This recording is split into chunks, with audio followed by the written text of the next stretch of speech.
when you have a debate, you can always memorize every single fact to be right. But you can't memorize having an experience of something. Look, like when you think of death, you think of the Grim Reaper. Death has so many different faces. Death is black, it's white, it's Asian, it's every freaking race in the world. It's also man and woman and non-binary, but it also looks like someone who lives in California and someone who lives in New York. And like, I'm pretty sure if both of us started talking just about the things that we grew up with and how our parents would, somewhere down the line we'd be like, yo, I get you. And I wish that the world was filled with people who were more interested in being storytellers than being right. Because I think that if you were really a storyteller, we could really change the world as a world, as like a place. Dying of laughter. It's not funny. My mom has stage 4 cancer in her bones and in her breast. My dad's disease was 15 years, he died of ALS. I made a podcast about death, seemed like the thing to do. And if you're sad by all this, well, you're gonna die too. I'm so honored and excited to share this interview today with Liz Peralta, the Director of External Relations at Rethink Food NYC, where she actively seeks to fight hunger with dignity and respect. I was introduced to Liz by my coworker and friend Hallie Steiner at BuzzFeed. They are close friends, and we were able to interview Liz for a video earlier this year, where moms who had lost children spoke with children who had lost moms. We connected them virtually online, hangout, that's not the right word, had an online conversation of sorts, and we were able to bring that to a BuzzFeed video, and it was very powerful. And I was so impressed by the way that Liz spoke of her experience losing her mom to a brain aneurysm in college, and how she received a phone call during a final exam where she needed to make the decision as to what would happen with her mother in terms of life support. And that, I think, is a big decision, and yet it's something that people can relate to, having had made that decision themselves, or perhaps wondering if that's a decision they will have to make one day in the future. She's extremely passionate about engaging students in civics and education, and like I said, actively fighting to end world hunger based on her experiences. She's a wonderful, wonderful speaker, and I look forward to jumping in. Can I start off saying, I just want to say thank you, because when I did the BuzzFeed interview with you, it opened a lot of shit in me that I thought I was good. And what I mean by that is just like, I took care of a lot of me, but what I didn't realize is that my siblings needed to be taken care of just as much. And while I was the first one to like get help on my own, I had a lot of people behind me being like, Liz, you can do it. But on the other end, they don't have those people, but they have me and my fiance.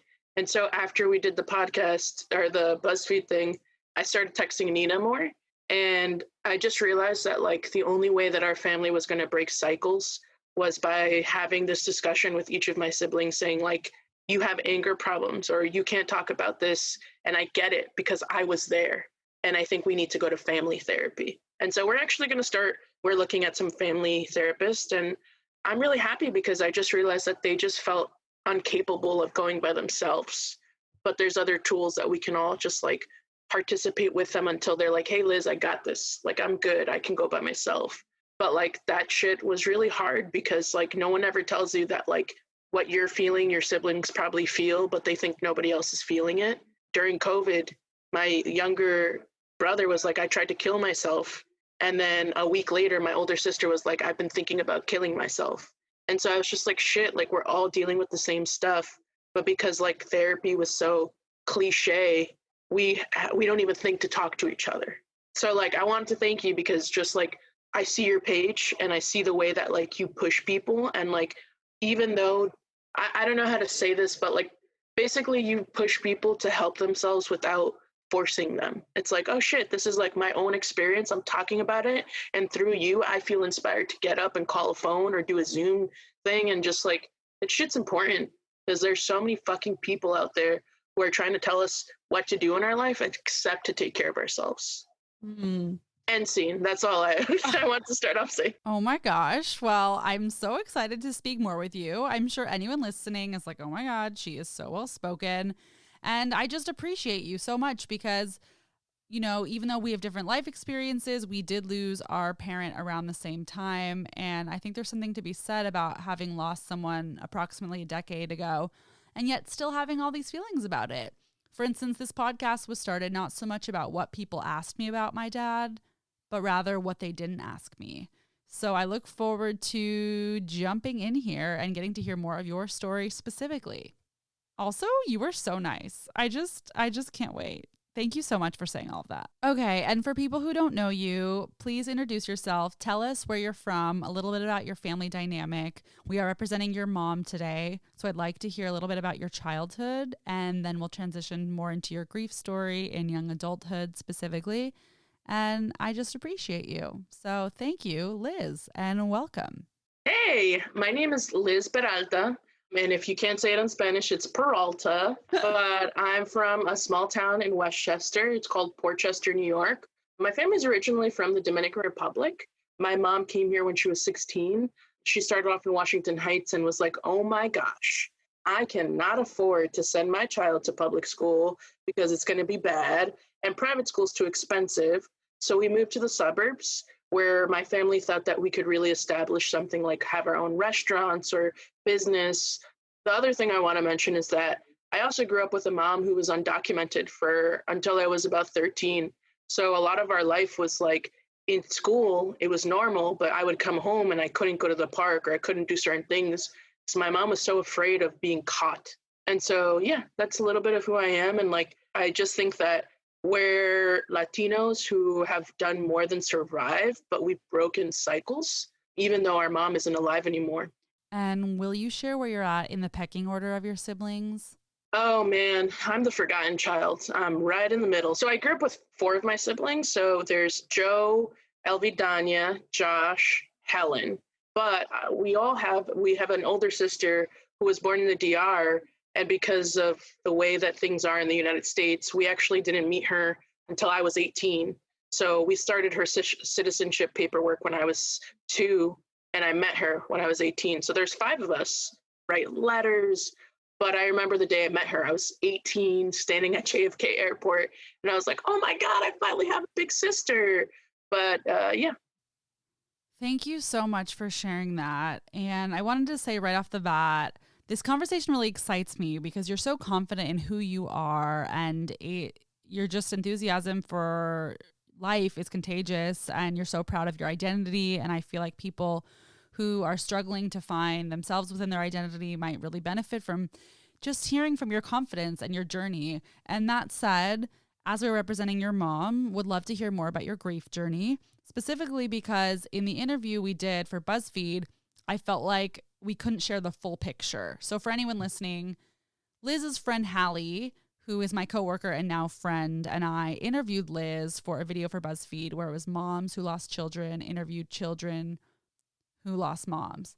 Excuse me, they didn't interview each other. They met virtually. And Liz, we talked for a couple hours about her grief story, and yet the video it had to be short. It had to be a short video. So there's so much more to unpack, and I would love to give you the floor to share more about your journey. Yeah, I always want to preface that, like, it's super important to understand that my mom and I had a really difficult relationship growing up because although I was the middle child, I was the child that she depended on the most. So, after school, I had to come home and take care of my siblings. And just like, instead of her going to parent-teacher conferences, it was me. And it wasn't because she couldn't, or actually was because she couldn't, but it was more because she had to work to support our family. And so when I went to college, I had this sort of breakout moment where I was like, F my mom, I need to be my own person. I was like, okay, mom, I'm going to college. And somewhere along my freshman and sophomore year, I just realized like, I'm so mad at my mom for taking away my youth, but I've never asked her like who she is. Like, what do you care about? We just got crazy close to one another. And it started off with this one story, which was I came home after this like lecture that I heard. And basically it was this guy saying like his whole life changed because of the way that someone looked at him. It was like the way that this person looked at me made me feel so loved. And that's what I was looking for my whole life. And when I said that, my mom started bawling. She was like crying. And my mom was like this fierce, scary Dominican woman. Like she'd be like, excuse me, get out of my face. And she was just like, crying. And I was like, Mom, I'm sorry, what's up? And she was like, you don't get it. That look, that love is what I've been looking for my whole life, and no one has ever given it to me. And I just started crying because I was like, geez, I've been so hard on my mom, but like, how could she be a mother if she never had a mother herself? She was learning along the way. So then in December, early December, my mom was doing fine, and it was like a finals day. And I remember I had a philosophy final, and my boyfriend had come and was like, let's get lunch before your final. And my mom was calling and calling. And I was like, whatever, I'll call my mom back later. There's a cute boy in front of me. Gone to my final, and my phone starts ringing and ringing and ringing. And I just see Greenwich Hospital. So I'm like, okay, let me just call. Like, maybe something's up. And my mom had a health scare the year before where she was like in the hospital for a couple months, and it was totally unrelated. And so I called, I snuck out to the bathroom, and this nurse was like, Miss Peralta, I need you to come to the hospital as soon as possible. We need to talk. And I just remember looking at my phone, and I'm like, I live in Brooklyn. I do not have a fucking car. So you need to tell me what's going on right now, because it's going to take me 3 hours to get to you. So then the nurse was like, okay, I'm really sorry to tell you this, but your mom had a brain aneurysm, and we don't think she's going to make it. And she has you as the power of attorney. So you need to come down here and make a decision about whether or not you want to keep her on life support or you want to take her off. And I just remember like shaking and being like, okay. And it was like, I will be there as soon as possible. I walked into my final. I just sat down and I put B, B, C, D, E, whatever. And my professor really knew me because I was the type of student that even if I finished early, I would stay to check my answers. And he was like, what's going on, Liz? Are you okay? And I just told him like I had an emergency, and he walked me out. And I was just like, my mom had a brain aneurysm, and they don't know what's going to happen. And he was like, well, I have a friend who had a brain aneurysm earlier this year. Like, she survived. Hopefully your mom will be okay. And as I was walking out, my good friend came up to me and was like, Liz, are you okay? And then I just fell on the ground, and I was like, my mom's going to die. I had a friend pick me up and drive me from Brooklyn to Connecticut. I get to the hospital. And what sucked was that my older brother was a Marine, and he was on a special mission. His sergeants didn't know where he was because it was a special secret mission. And then my sister was in the Dominican Republic, my older sister. And so it was just my younger sister, who at the time was like 9 years old and was with my mom when everything happened, and my little brother. And so basically I told them to sit in the waiting room or go home because they were just dealing with so much. And for like 3 days, I sat and waited for my siblings to come, because first they had to like go into the desert to find my older brother. And once they found him, they had to bring him back to the base and explain what happened. Then they had to go through a bunch of paperwork. And finally, after 3 days, he was released. And then my sister, we had to find a way to get money to buy her a flight to come to the US, which, yeah. So, you know, at the end of the day, since I had gotten so close to my mom, a conversation that we always had, she would always be like, because my family doesn't actually call me Liz, they call me Chanel. And that is a funny story. My mom always told me, she was like, you're going to be the one in the family that does something great. And so does everyone else. So I want all of you guys to have American names, because when I first came to this country, I had to change my name because people wouldn't hire me. So my first name is Liz, and my middle name is Chanel, but everyone in my family calls me Chanel. All my siblings were like, okay, Chanel, what's going on? I just told them, I've been talking to mom for the last year, and one thing she always made clear was that if the day came that she had to be on life support, that her decision would always be that she would rather not be on it than not be herself. My siblings understood it, but I just felt like my family tried to be so much a part of my mom's death, and that was really painful because they were not part of her life. And so, yeah, like I think we spoke about it on the BuzzFeed call, but just something that I always hold with me and was super hard was that I let them, because I was like, you know what, that's their family and that, but there were certain things that we kept.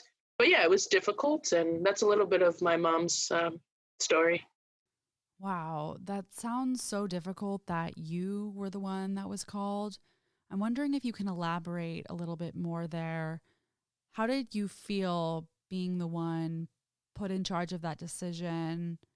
And I ask for those who are put in charge of a similar decision, how they might be able to relate or find some comfort in the experience you had at that time.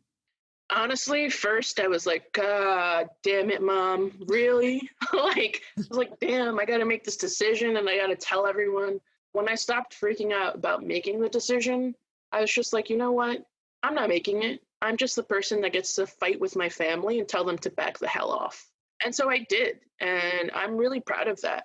But at the same time, I was really sad because, like, you know, over the years, as the power of attorney, I also have all the rights to the documents.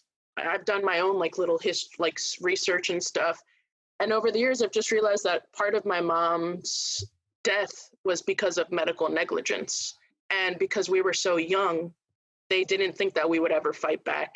And they were right, because like I was in college and I was like, I don't care about money. I just want justice. And so we're actually looking at ways to pursue this as a civil case now because I don't want money. But my sister, just to give you some backstory from her end, since going to like family therapy and stuff, we've learned that she called 911. My mom actually had a stroke that turned into a brain aneurysm because the ambulance got there and my sister had explained what happened and they thought that she was on narcotics. So they spent an hour in our house looking for drugs instead of sending her straight to the ER. Like, you know that if you have a brain aneurysm, you can get like they can do a special surgery to like clog the blood clot and all this stuff. So yeah, like it was weird because also having the power of attorney after her death means that like I'm the person who has to go after like a civil case or talking to doctors because no one else is allowed to see those records. I mean, how is that legal? Whether or not a person dies from X, Y, or Z, that's another story as to people's assumptions that are not acceptable. But regardless, isn't it necessary to send someone to the hospital right away? I mean, regardless, that makes no sense to me. Yeah, and I think that's the question that we asked. And since I was not like 20 when my mom passed away, it was so easy to disregard me as like just a young kid like shoving away. But yeah, that was the question we asked. It was like, we understand that like if you wanted to look for those substances, but you could have sent a separate cop to do that and sent her in the ambulance. But instead she sat like my sister said, she sat outside in a wheelchair in the cold for 20 minutes before they even loaded her onto an ambulance. Wow. I'm sorry. That's really difficult. And that's a lot that you're the power of attorney and the one taking that on. But I mean, good for you for seeking justice or not, or whatever it is you choose to do. Like, I think that's really helpful to hear for people that might be in similar positions. Yeah. And I think that the best advice I can give people of color is just that like, and this isn't some advice that I had to give myself. I have an autoimmune disease and my mom's death taught me to be a stronger advocate for myself and my siblings. But if you feel sick and a doctor says, oh, well, that doesn't, I don't think it's anything, ask them to put it on your chart. Because if you can show a pattern of feeling sick, when you do get up, like end up at an ER room or something like this, they can say like, oh, well, there's a pattern of this history instead of like assuming that because you're a person of color, you're doing something bad. And that's why your body is hurting, right? I mean, that's just unacceptable on so many levels for anyone to have ill assumptions about people's medical needs. I mean, that just blows my mind. It's unfortunate for so many reasons, and that our relationships with doctors, first and foremost, are so impersonal to begin with. And then you add so many things on top of that. It's just like, I mean, there's just so many issues. It can be overwhelming, but you know, I'm grateful that you speak up for people of color and your identity, and you're like, okay, here's my advice. So it also really spoke to me on the BuzzFeed call when you did consistently bring up your experience in grief as a person of color. And I wonder what advice you would have for people of color in terms of advocating for themselves in their grief. And also if there's something you wanted to say to white people at this time. And you don't have to, and it's not up to you to, but I wanted to give you the floor because you're so well spoken about everything. I think the first thing I want to say is that if you have a parent or a relative or someone, because especially for people of color, like my mom was my mom, but my neighbor was like my auntie, and the woman down the street was like my other auntie, and I had uncles. And so like losing anyone that's part of that circle that you trust, let yourself feel, let yourself be mad. I have a tendency, and I feel like I see this in a lot of my friends of color, we have this tendency to like hold the team on our back because we have to step up. It's up to us. But honestly, the team can do without you for one day, because if they can't, then there was never a team to begin with. And that's the advice I want to give to everyone. It's that you need to be the best version of yourself, which means that you need to let yourself cry, you need to let yourself laugh. If you need to get away, like for me, my thing that I did was that I knew that if I was around my family, I would never, ever be able to face my problems. So I took care of the funeral. We did the funeral, we did everything, all the arrangements. And a week later, I bought a round trip ticket to Italy for a month. And I just backpacked from the north to the south by myself, but I met up with people that I knew in each town. And that was really important for me because there was times where I would just walk the streets of Rome crying, but it didn't matter because nobody knew me. And I would just like spend times like writing in my journal everywhere or on my phone and just being like, man, I'm sad because I wanted to show this to my mom. So who am I going to show this to now? And even now, as I'm getting ready to get married and we're doing a bunch of wedding plans, and every time my fiance and I go to do something, like this past weekend, we went to see this wedding venue in my hometown that we picked actually because of my mom. At some point, my fiance was like, all right, let's take a break. How are you feeling? And I just looked at him and I was like, I really miss my mom. And I just started crying. And that's okay. Like, because I think we need to take the moments, because usually when we miss someone, we're just like, let's skip through that part of my life. But I'm learning to take a moment and slow down. Like, hey, I'm feeling sad. And it's because I would probably have called my mom and been like, oh my God, Mom, we found the place. And instead, I don't have that. So what can I do to share with my fiance my sadness and also tell my friends like, hey, I'm really going to miss my mom in all the moments where like I get excited about these things. Can you join me for picking a dress? Or can you join me for like critiquing this flower person? And can you help me talk shit about the food options? But like, that is so important because you learn to live those moments and let other people enter and get to know the people that you have lost. So yeah, I think that was very long-winded, but yeah, that's my advice. And congratulations on your engagement, by the way. That's very exciting. And also all the things like you're saying, and you kind of already touched on the difficulties of missing your mom, but I'm curious, what it's been like navigating an engagement through COVID and how you navigate your grief through happy times such as this.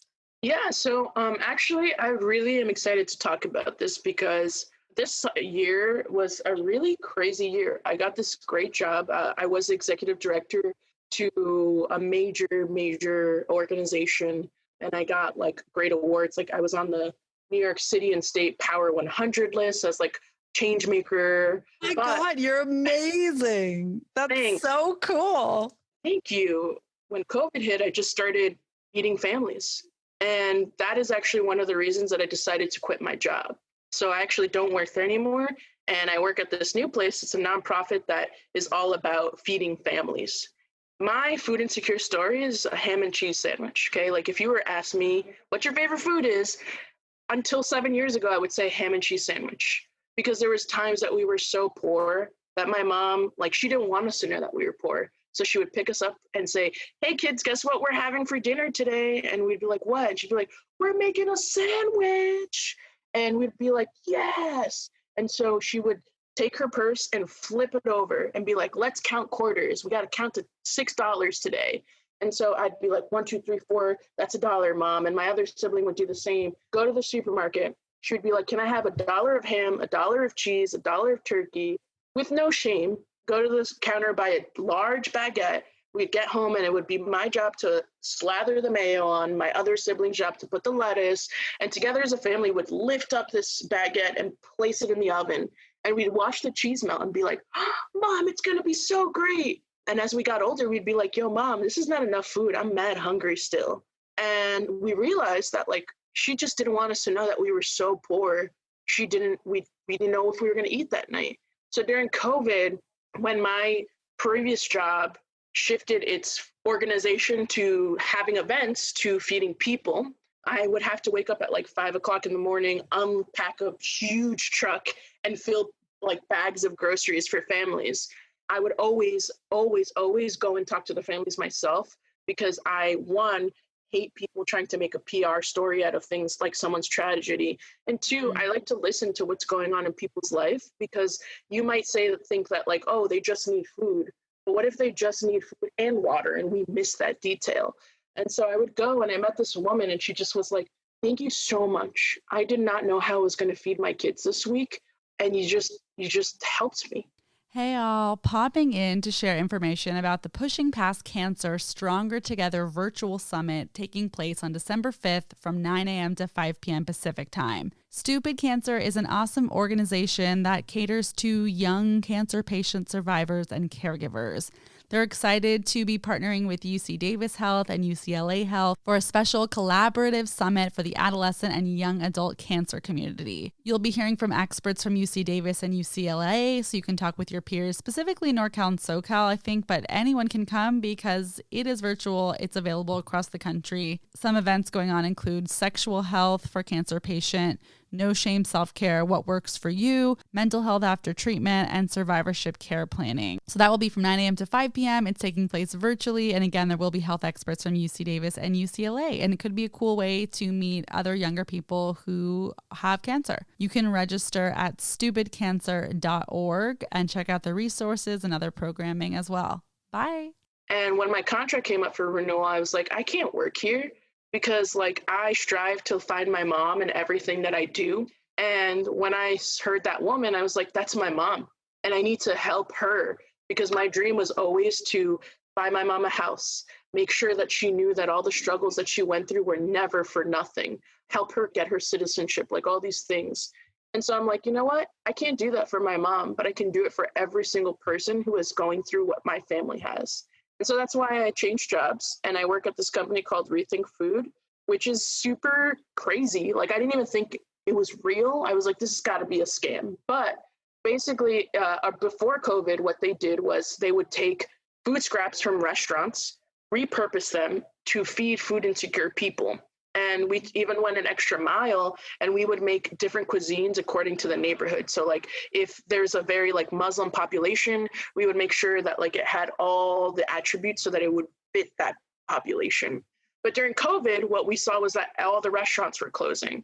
And so what we did was that we shifted our focus. We began to fundraise, and now we inject capital into every restaurant so they can keep their whole staff. And in return, we ask them to feed the people that are food insecure in their community. So one, we can actually help and feed more people, and we can keep small businesses alive.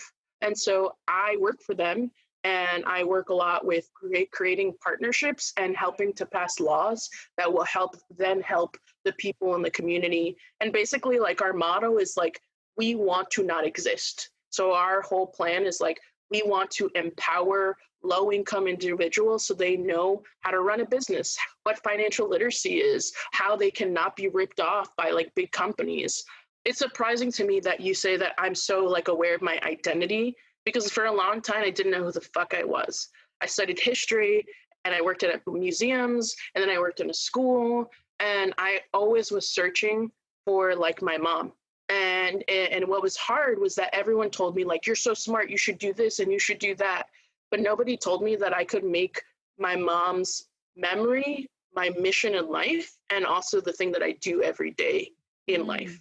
And so I'm just so freaking happy that like I literally give every day of my like life to people who remind me of my mom. And I'm totally open. Like today at my city council hearing, I said like, I am speaking on behalf of this because I am a Latina who has gone through food insecurity, who's gone through homelessness. It almost feels like the world makes us feel ashamed of our come up. But like when Drake or when rappers talk about it, it's so lit. So like, let's make it normal. Let's normalize normal people talking about their come up, because geez, I came from nothing.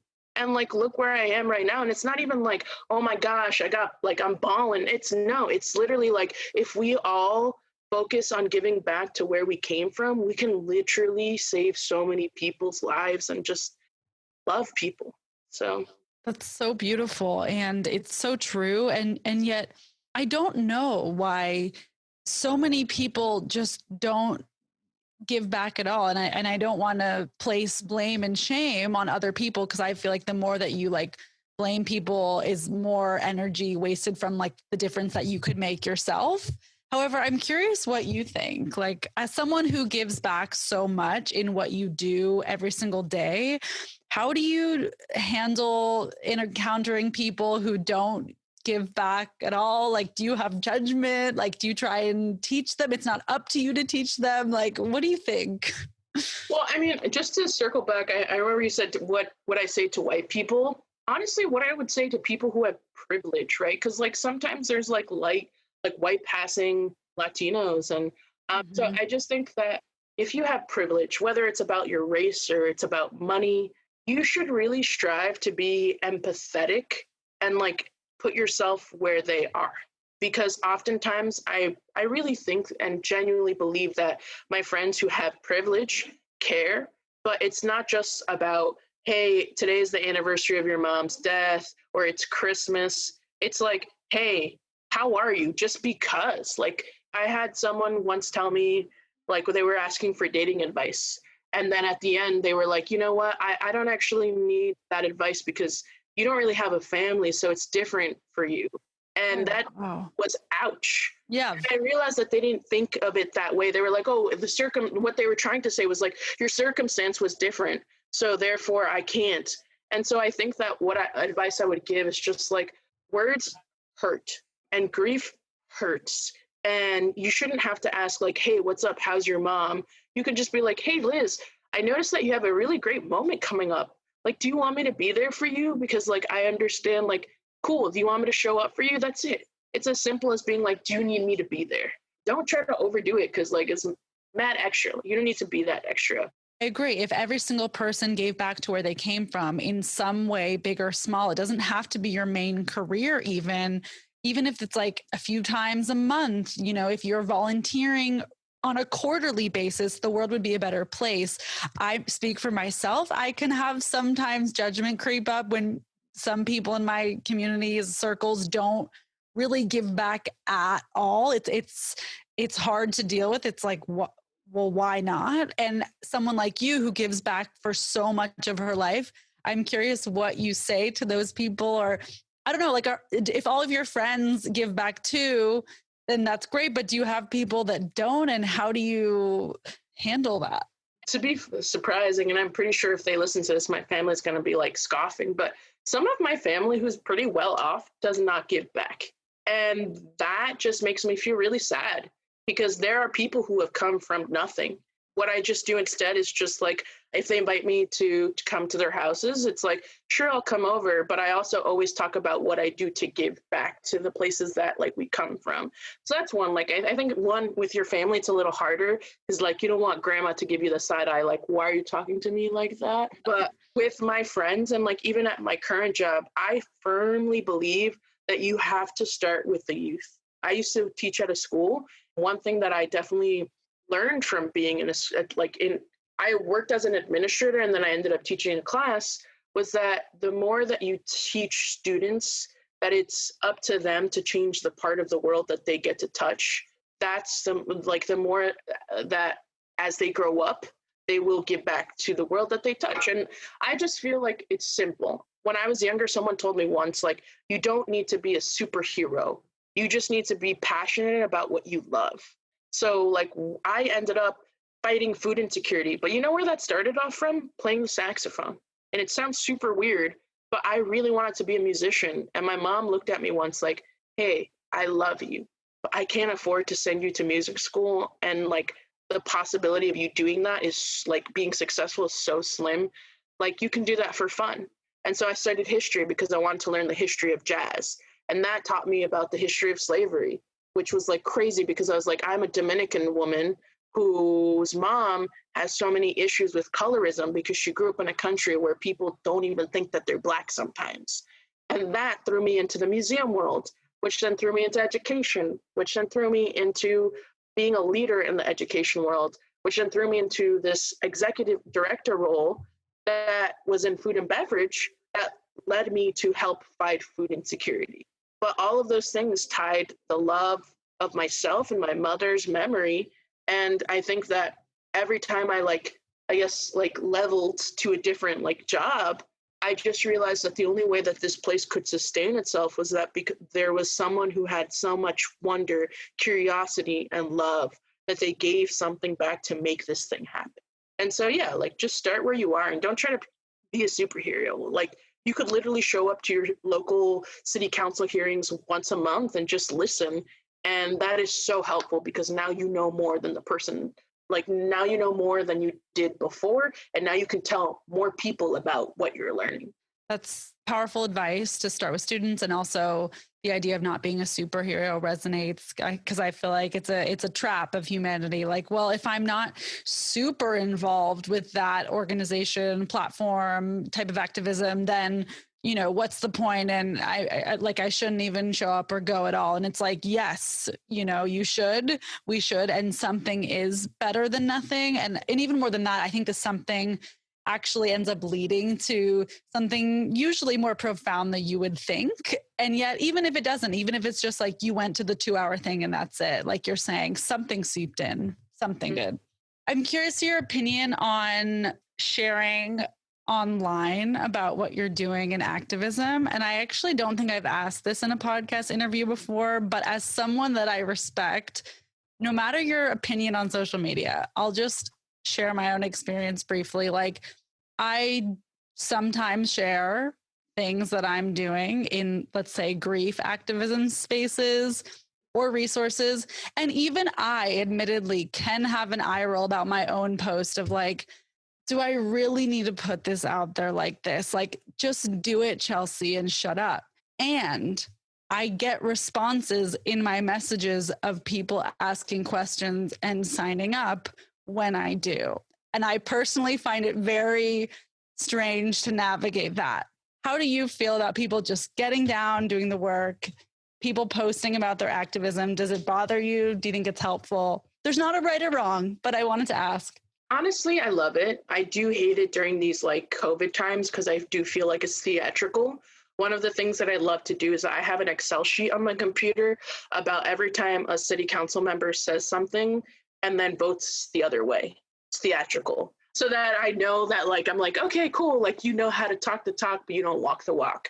I feel like I really hate this culture of like policing people. I understand why we want to do it. You want to call out people who are pretending to be Black or pretending to be activists. Like we've seen so much about that. But unless something is like happening and it's terrible, like you see someone that's exploiting, you know, people, I think that we all just have mental lists. Like keep a mental list. Like there's certain activists that like I don't like, and everyone is always reposting their stuff. What's that guy, Sean, that Black Lives Matter, like everyone reposts his stuff. He was like a Bernie bro for a while. I can't remember, but like everyone reposts his things. And what people don't know about is that in the Black community, like celebrities repost him. Like I'm talking Will Smith. In the Black community, this guy is seen as the biggest scam artist because he silences Black women. But I have recently just been like, if I see a friend reposting this activist, I'm like, hey, cool. Like, did you know you could also get that same information from this person? And I just want you to know that like, it just like, it makes me uncomfortable because he like silences Black women, but also like, I totally understand because it's an easy way for you to get this information. Here are some other places. Mm-hmm. But like canceling people or telling people like, you shouldn't follow that like that, it's hard because that person is on their journey. Because like when I first started my journey, that's someone that I listened to every day. And as I got to be more aware, I found out like, oh, he's a loser. But like everyone needs to go through that journey. And if you stop it, it's violent. Like, could you imagine if like you told me right now, like, Liz, I love RBG. That's my queen. And then I had a personal experience with her that was awful. And I'd be like, don't talk, blah, blah, blah. It would be violent because that's your hero. And she's a queen, by the way. I just used her as an example because no one can hear her. But like, it would be violent. And it would also like misguide your journey in activism. Like you need to discover it. Or maybe you can have a friend that's like, yo, that person is why? Oh, let me break it down for you. But if you're like, don't listen to that person, they suck. It's like, oh shit, I'm not going to be an activist anymore. Yeah, not everyone has the tools to be able to word it in a way that people can and hear. And yet, like someone like you, you know, the fact that you're able to bring that up and like call it out in a way that people can listen to is so important because You're right. People are trying to help and then they're like, but don't do that. And you're like, well, I get the intention, but now it's just making someone else not wanting to show up at all, which is a problem. So it's an interesting cyclical effect for sure. And then it gets into the conversation of like social media as your main form of news consumption is definitely problematic. And yet there are credible resources on there that are infiltrating your inbox that are helpful and informative. So the lines get very, very blurred. Have you seen the new documentary, The Social Dilemma, the new one about social Everyone media? keeps talking about it, so I'm going to have to watch it. Okay. I was like, I'd love to hear what you think. It just talks about how social media is, could influence everything and elections and every single decision. And my personal point of view is like, just cap it at the top. How I think that Facebook ads should have a monetary limit. So like, we unfortunately can't stop any Joe, John, or Jerry. Okay, hopefully they're not all men doing Facebook ads, but like, we can't stop everyone from putting out these ads online. The world is what it is. Unfortunately, it's just going to happen. But I think we can cap monetarily. So if someone has $50 billion to put behind an ad, there is currently no approval process for that. Like anyone can just do that. And I'm like, no, I think after a certain threshold, there needs to have some kind of repercussions or approval process from, I don't know, the government, somebody. So we'll see what happens, but it's interesting. Also, like, just some fun facts, like New York history. One of the reasons that, like, big tech hasn't been really able to land in New York City is because, like, they came in the 60s and 70s and, like, burned New York. And when the people were like, we need help, they were like, nah, New York is not worth it, so we're going to step back. And so, like, technology could actually help so many people in New York City, but because of this bad experience that they had where big corporations destroyed their home and left, they no longer trust these resources that could alleviate a lot of their problems. And so, like, I think that the other part of technology is protecting people, because, like, one of the things that I notice and I just feel like is stuck to my heart is, like, you can feed a person, but if you have their information and you sell it to someone, and what if this person's undocumented? You are literally giving them up. And that's why people who are hungry don't ask for food, because they're like, what if ICE comes after me? And that's the problem with tech. Tech really, it's like learning, and I didn't watch The Social Dilemma, but I've read a lot of articles about numbers and data because I like that kind of stuff. And the problem with tech is that they like analyze your every move so they can influence your decisions on things. Exactly. And that's why the companies care not about how many how many viewers a page has. They actually care more about how many viewers it has and how many times that viewer clicks on the page. So they can calculate the clicks to manipulate their behavior in the future. It is very complicated, and it's just that bottom line dollar. Like, are you going to buy the thing or are you not going to buy the thing? And I understand that there's bottom lines to companies, but there was a through line of the documentary that was like, hey, there's going to be a bottom line here. Tech and every company imaginable needs and wants to make money. Yet there needs to be some kind of oversight at some point by someone to do something, or else we are getting into crazy land territory. Robots and aliens are taking over the world. That's what it is. Yeah, it's a whole other like podcast for sure. It's like a whole other topic. Yeah, I'm like, can they just, like age limits for social media or even ratings? My favorite theory is that social media pages should have ratings. So if a 17-year-old is going to post like whatever photos with like very few clothes, or like, I can't stop her. I don't know her, but I think her account should be associated with the rating so that she can have the complexity, the understanding, oh, my account is rated R or my account is rated X. And like, there's no accountability to even understanding that. But can we make that app together? I just feel like that's so awesome. That sounds like, and then I would take it to another factor and be like, let's have an empower section. Because a lot of times people post stuff like that because they want to be loved. So it's like, join our like powwow circle this morning where we're going to shout out everyone. Like, I would love to wake up in the morning and be like, Chelsea, I love you. You're so lit. I love your podcast. You make people laugh. You'd be like, ready for the day. That's the kind of social media we need. Yes. Oh my gosh. Will you make that? I'm like, let me subscribe, comment, like, and engage immediately.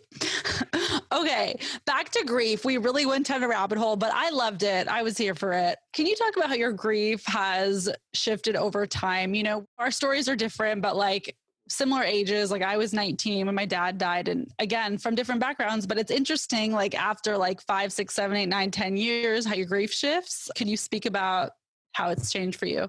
To be honest, my family has really dark humor. So right after my mom died, every time people would make like your mom jokes, we would be like, wow, that's fucked up, because my mom literally just died.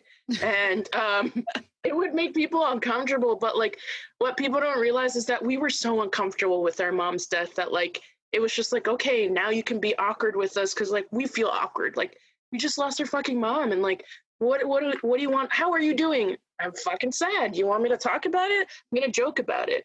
So like first it was super cynical. Then it became obsessively doing research and learning as much as I could about my family's history and pursuing everything. Like a lot of people will look at my resume and be like, you've had a lot of crazy different jobs.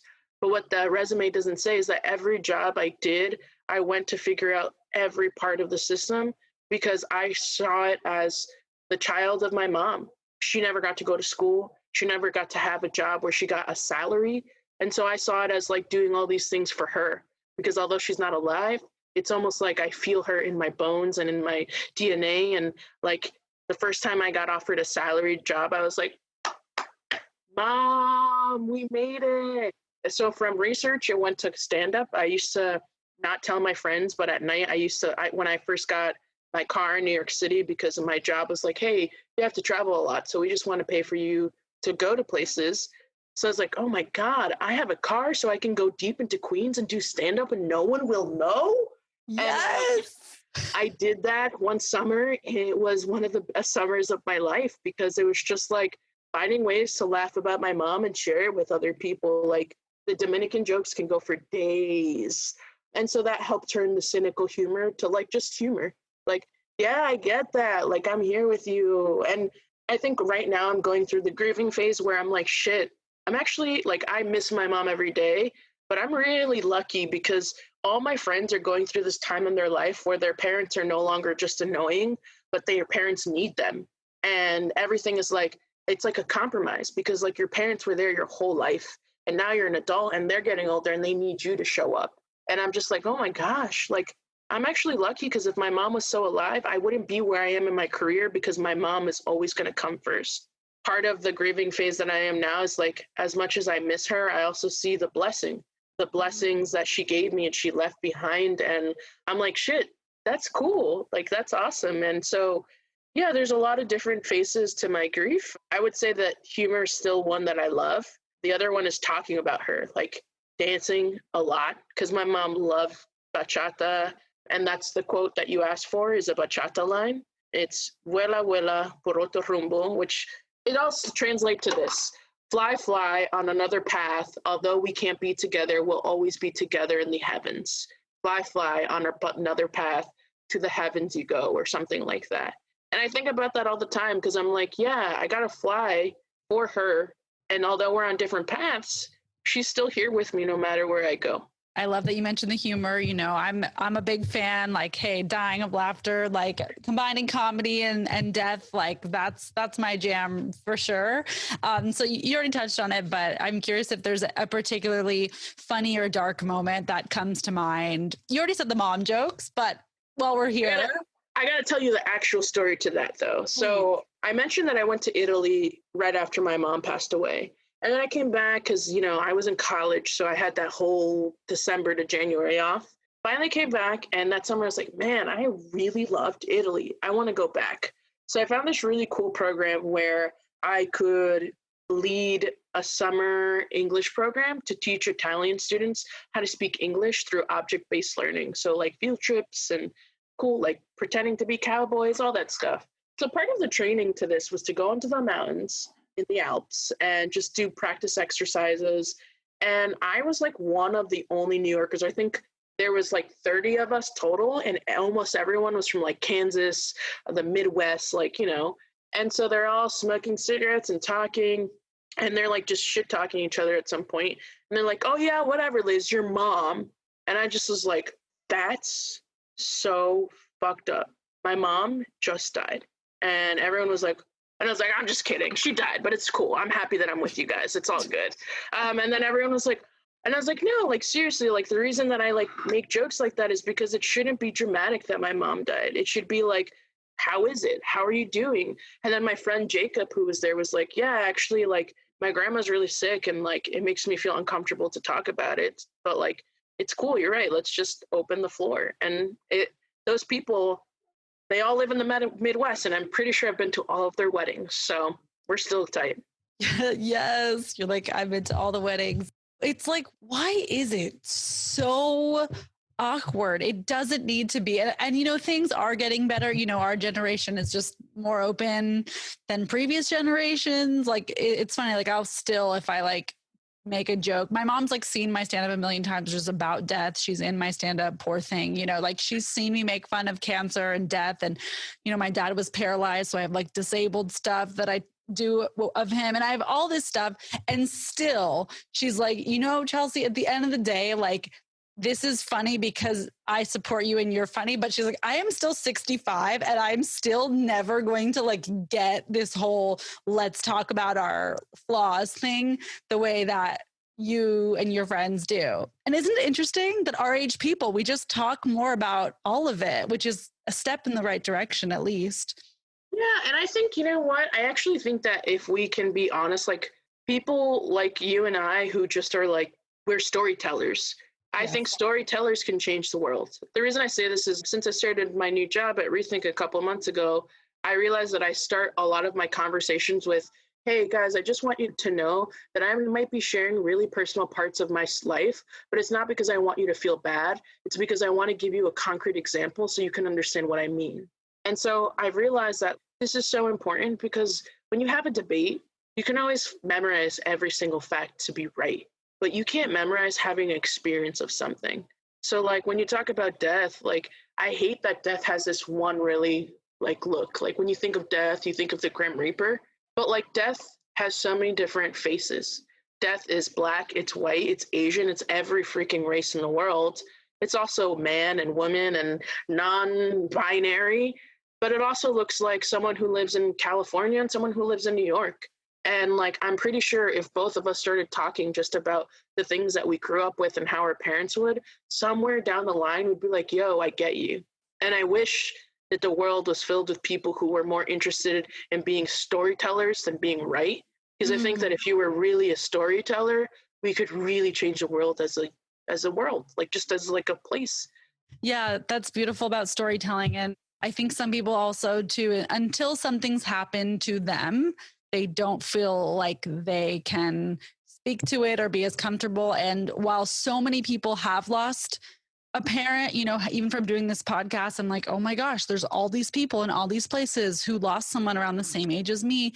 At the time when it's you, it's uncommon enough that it's not like all of your friends by any means, but it's common enough that the world is so big. There's millions of us. Did you know anyone when your mom died who had also lost a parent? Or was there someone that influenced you in some way once you realized they had? When my mom died, there were not a lot of people I knew who had lost their parents, but a lot of people after, like a lot of people's parents that I know did die after my mom passed. And I just saw it as a way to be like, hey, I'm here for you. And I just got closer to those people. And one of those people in particular was my roommate. I think 3 years after my mom passed away, her mom passed away. And what was funny was that when our moms are both alive, they were both really close. So it's like we got to share this really deep connection when they were alive and even now as they're not. And then there's 2 other people that are really important. 3, I stayed with this family who took me in after my mom passed away. And what was really significant about the couple that I stayed with was that they loved me and I didn't know them. The woman that I stayed with was just so amazing and like would just say, I love you and I don't even know you. A second person who's really important to me is their son, this couple's son. He just taught me love and joy and simplicity. And also just looking at him helped me love again. So I have such a deep, like every year for school starting or Christmas or his birthday's 3 days before mine, I just make sure that I show up and I'm there for him because he changed my life. He made me feel happiness again. And I just never thought that that would be possible. Man, I just losing my mom, I thought it was the end of the world. And sometimes I still do. And then just looking at a picture or talking to him, it just brings a lot of joy. And also, it's the kind of love and happiness that I looked for in a partner. And that's why I'm really in love with my fiance and getting married. So, yeah. It's really cool. The power of love that's not necessarily by blood, like is just so amazing. Like your family can be who you're related to. It can be your chosen family. It can be take on so many forms. So that's really special that you connected with this couple and that they had such a profound impact on you. You know, you mentioned this couple. I don't think there has to be like a one size fits all answer to what this woman was to you, but I'm just curious. I just started mentoring a child through, you know, the Big Brother, Big Sisters program. It's the equivalent, but it's specifically families impacted by cancer. But for all intents and purposes, it's the same. And do you have any advice for now? I'm like a month in of mentoring this child's life in totally different situations. But as someone that was impacted by this woman, again, different ages, like what advice would you have for people mentoring someone who is going through something difficult? Honestly, the best advice is to be vulnerable. I feel like so many times people were thrown at me because they're like, oh, you should talk to this person. They're so motivational. Fuck that. That doesn't matter. Motivational doesn't matter. Everyone can be motivational. I actually make it a point to take interns, and I specifically try to get interns from like schools that I've taught at or near the neighborhoods that I'm from or I've been or I've taught, like, yeah, because I know that those students are the kinds of students that I can relate to. One thing that I always make adamant is I put my heart on the table. I'm like, listen, I'm going to be real with you. Sometimes talking about my mom makes me cry. Most of the time, talking about my mom makes me laugh. And I want to share that joy with you. I also want to share, because I mentor people like who have lost their parents too. So one thing, vulnerability, but two, help them follow their fucking wonder. You know why? Because when you lose your parents or someone that you love, whether it's a pet or just someone you're freaking close to, you forget about your wonder. You forget about your curiosity. Because oftentimes those people that you lose that like make those parts of you kind of fade, they were your cheerleaders. And that's why you stop loving those things. And I stopped drawing for years. I stopped writing for years. But once I started like saying like, no, this is me. I just feel like I need to learn how to make this me without my mom. And I always talk about those stories because I feel like a lot of people want to tell people who have lost their parents, it's going to get better. You just got to push through this. Fuck that shit. It might hurt for the rest of your life. It probably will. But let's talk about normal stuff. Like, damn, hey, mentee, I see that tomorrow's your first day of internship. Or tomorrow's the first day of your real job after college. You need me to call you? You want me to call you in the morning, make you some coffee, whatever it is? Because like when you lose someone that's so significant to your life, you lose some of your cheerleaders and that shit hurts. You're just someone that I respect and admire. So because this particular family, they're struggling financially very much so. The girl I'm mentoring's mom has cancer. And it's interesting also mentoring virtually. It's a whole thing. And, you know, you're not supposed to just buy them things because that's not appropriate. And I really want to buy some games for her and like puzzles and stuff like that. And like, you're not allowed to buy them groceries, but I'm like, I've been, you know, buying her some school stuff. And it's just something that I don't fully have the answers on how to navigate. I think I'm doing the best I can, but I don't want to be like insulting. Since your line of work, I'm just curious if like what comes to mind on like, is there a certain thing as what's appropriate or not in terms of helping people? Like, as long as you're leading from your heart and like using your judgment, like, what do you think? Yeah, so Chelsea, growing up, my stepfather had stage 3 pancreatic cancer. and they told him he wasn't going to survive, and he did, but like he literally beat every odd. And one thing that I remember going through was just like Christmas was so hard. So my parents had to worry about like chemo and getting my stepdad all the kinds of foods he needed to eat to be healthy. That we didn't have enough money to think about Christmas, but also we didn't have enough money to think about new clothes for the school year. So from grades like 6th to 8th, I used to be made fun of and be called like high waters because I wore high water pants because we couldn't afford it. Funny thing is now it's super popular. And if I was in middle school or high school, I would be so cool. But like moments like that really help when I give. And so like sometimes I break the fucking rules because fuck rules that tell you you can't, like if a kid needs a freaking pencil or a notebook or a backpack, you should be able to send that to them. And like I just say like, hey, just so you know, let's just do it this way. But like there's like a code, like, you know, because people did that for me. But moreover, I just feel like, you know, off the top of my head, I'm just thinking like, for example, I'm on a board for this high school in New York City, and one of the students has been doing all the digital art on his iPhone. After that board meeting, I was like, fuck it, I'm finding a way to fundraise money and buy this kid a laptop because that's crazy. So like, I think that one of the things that as we get older, tapping into our resources and just being like, hey, technically I can't do this, but you don't know this person. So like, do you want to help me fundraise? And on the back end for your student, it's just like, as you build this relationship with them and you get to know them, you should be like, hey, like, if this is totally not cool, it's okay. Cause I've had people like my godmother is someone like this for me. When my mom passed away, she'd be like, is it okay if I do a GoFundMe to raise funds for your mom's funeral? And I was just like, thank you. Yes, definitely. So yeah, just love your student or love your little mentee the way that you feel like you wished you were loved when you were going through that shit. Because like, I'm sure you have a long list of things you wish people did for you when you were going through that. Yeah, I don't know why. I'm like so in my head. I don't want to like do the wrong thing or like, I also don't want to overstep. It's like she's the mom, but I'm like also sending you like a bead kit to like make friendship bracelets is not a huge deal, but it is a huge deal. And then it's like, I want to ask for permission, but then the mom's in chemo. It's complicated. I'm using my judgment.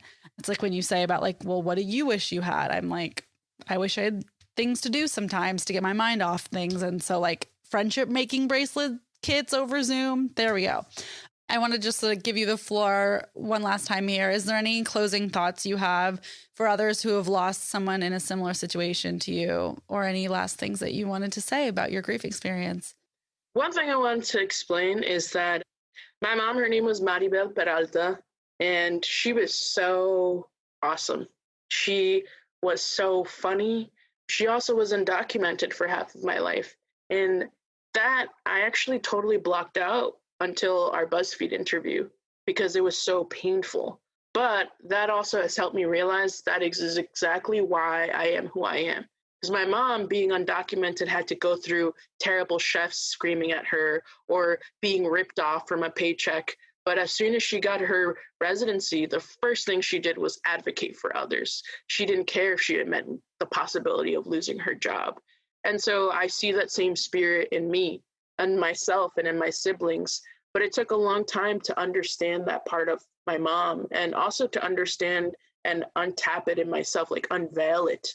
The one thing I really want to say is just that if you lose someone, whether it's a parent or someone who's just important to you, take the time to get to know their history. If you have an old book, like of their diary or their journal, if you have old photos, or even if you have people who want to tell you stories. You know, like a couple years ago, I took a trip to Dominican Republic. My mom is from a very rural village there. And as I walked down the street, up the hill that she told me she climbed so many times and swinged across the river, as I swinged across the branch to the river, someone was like, "Are you Baldomera's daughter?" And that's my mom's Dominican name. And I was like, "Yeah." And she was like, "Oh my God, I know so much about you." And she was like, "Give me 5 seconds." She runs to her house, comes back with a photo. She's like, "This is you, right?" And I'm like, "Yeah, why do you have this photo of me from being 4 years old, 6 years old or something?" And then like apparently like 20 people in the village had it because my mom would send photos of us every like year and give updates. And so I learned about this whole different side of my mom. And that is why in the last 5 years, I've gone from being a super dorky researcher, which I'm totally proud of, to being like, no, I need to speak out loud because like more people need to know that my mom learned how to read at the same time that I did. Like we learned together. More people need to learn that like my mom was undocumented. More people need to learn about the struggles that she went through because I'm tired and no one else deserves to go through this shit. But again, I think the best way we can do this in our own verse, like where we are, is by getting to know the people that leave us and really just like you do comedy, I do activism, and you do these podcasts. And like, I'm sure we're going to talk to someone tomorrow and be like, I talked to this really dope person. And that's what's going to change the world, right? Like, that's what I want for the rest of my life. So if you ever do another podcast and we're going to just do like chattering, let's do it. I actually feel like we should do a podcast where we do like, I start a hip, like a verse, and then you end it, and we go back and forth. Oh my God, stop. That is a proposal I have not received before. I love it. Well, hey, I mean, I plan to have this podcast for a long time. So I'm like, that would be cool. Hey, like next year, I might hit you up and be like, let's give that thing a whirl you mentioned last year. Yeah, I mean, Jimmy Fallon does the like, pick a song and make a song. Like we're both like to laugh and make jokes. So we should have like a comedy wheel. Like what kind of death are we going to talk about today? Like, oh yeah. So cynicism, let's go. Oh my God. You're so creative. Wait, I really like this. I don't hate it, Liz. I don't hate it. I feel it. It'll be like, your wheel is to tell a 5-second joke about this. And I'll be like, great. So I went to the doctor and I had to tell them that my mom died because X, Y, and Z. Like, I think we could do it. Okay, holding you to it for like a random 2022 or 2021 moment. And wait, have you ever done the Moth? Like, I know you said you were doing stand-up that summer too, but I'm just like, I would love to watch your Moth story. Do you know the Moth? I've heard of the Moth, but I always thought like that I don't know. I never thought that I would qualify for a Moth thing. Because like, you know, I love telling stories, but one of my weaknesses is that English is not my first language. So grammar is the bane of my existence. I mean, hey, it's not the best time for the Moth just because like live performance art, LOL, RIP. But well, I don't say RIP lightly, but like seriously, RIP live storytelling for now. But yeah, no, the Moth, like I'm sure New York has a bunch of stuff like in LA, like you can just go to a Moth open mic even. And it's like, it's the best of both worlds because there's funny moments like stand up, but then you can also get so real. And as long as you're telling it from your heart, I don't think you have to submit it written down on paper or anything. I think you'd be so good in like a storytelling showcase. I mean, I would love to see it one day. Thank you. I appreciate you, honestly. I appreciate you too. And before we sign off here, is there a book, film, or podcast that has helped you in your grief in some way, or even has helped you in your life in 2020 in some way that you wanted to share? There's a lot of movies that I love, and I'm not going to put you through the burden of all of that, like all those crying movies you can watch. But one thing that I will say that I've been doing during COVID is I don't know why, but I had this memory of my mom playing super, super like 60s music every Saturday. So we knew that it was time to clean the house. And so during COVID, I spent the last couple months remembering a lyric and Googling that lyric until I found the song. So I have a playlist of songs called Clásicos para limpiar de Marimed, which is just Maribel's classic songs for cleaning the house. If you want to listen to it, you should follow me on whatever. But I just love the playlist because it's like so many different emotions of like sad and happy and like dramatic and extra, which is all me. Perfect. Well, we can drop that if you want. We can link that in this episode and be like, here's the list, baby. We can do that. Cool. Yeah. And then like, I also want to say that like, I have a blog where I write about my mom and my Blackness and like my identity crisis. It's called like, it's a crazy name, but it's because it's super important, but it's called Don't Call Me Nigger at wordpress.com. And I can send you the link and everything. But The reason I Please. wrote about this was because like I had such a problem. Like growing up, my mom had this colorism problem, which was like she would come home and be like, someone just called me the N-word and I don't get it. And I'd be like, yeah, Mom, because we're Black. And she'd be like, well, that's confusing to me. And as she got older, we together understood why being Black in Dominican Republic was so hard.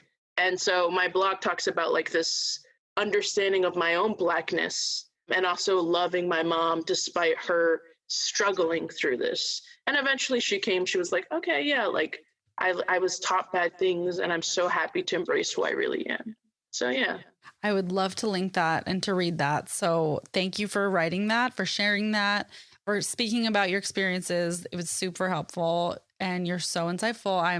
I'm very inspired by you. You started out the session saying like, oh, you inspired me, but I feel that about you. Like I was totally blown away speaking with you in the BuzzFeed video. I'm really grateful to Hallie, your friend, my coworker, now friend, for connecting us and for getting to hear more of your story today. And I was like, oh yeah, we've never met. I hope to like meet you in person one day. And where can people find you on social media? I literally just reactivated everything because I deleted it for the last month. Everything that I have is my @LPE3Rs, so RRR. Fantastic. I'll link that as well. And thank you so much, Liz. I know you have a lot going on, so thanks for taking the time. And like I felt inspired. I'm grateful to learn from you. I love the quote, we all have the answers. We just have to be asked the questions. So I feel like that was just an example of that. It's like we have all this stuff inside of us, but sometimes people just don't ask it. It's like it's in us, but where does it go and where can it go? So where can it go? Let's leave it at that. Thanks so much, Liz. Have a good night and congrats on being engaged again. That's super exciting. Thank you. Bye. Bye.